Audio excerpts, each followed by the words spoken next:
Ever wanted to build websites that can actually think? Let's map out how to become a full-stack AI developer. Okay, so this isn't just some fad. It's a huge shift in how we build for the web. Yeah, we're talking about sites that don't just show you stuff. They can think, learn, and even create. So we're going to follow a simple three-phase roadmap. It all starts with building a really solid foundation. First things first, before you can combine them, you got to know two key areas inside and out. Right? These two pillars, web dev and AI, are the bedrock for everything else you're going to build. On the front end, you've got to master what the user actually sees and interacts with. Think React. Now for the back end, Python is the key. Why? Because it's the language of AI and machine learning. All right, phase 2. This is the cool part. We're building the bridge to connect your app to the AI.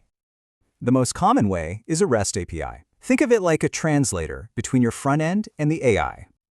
Or, hey, you can skip building your own models. Just tap into pre-built AI services using their APIs. And finally, phase 3. This is where the rubber meets the road. It's all about practice. So how do you actually practice all this? Well, let's look at some projects to get you started. You can start simple, things like a sentiment analyzer or an app that can label images for you. So what's the most direct path? Here's the tech stack we'd recommend you focus on first.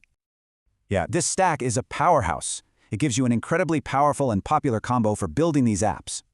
To learn this stuff efficiently, there's a recommended path. Start with Python, but for AI specifically. First, get a solid handle on Python for AI. Then, learn how to deploy those models with Flask. So there you have it. The roadmap is clear. The only question left is, what are you going to build first?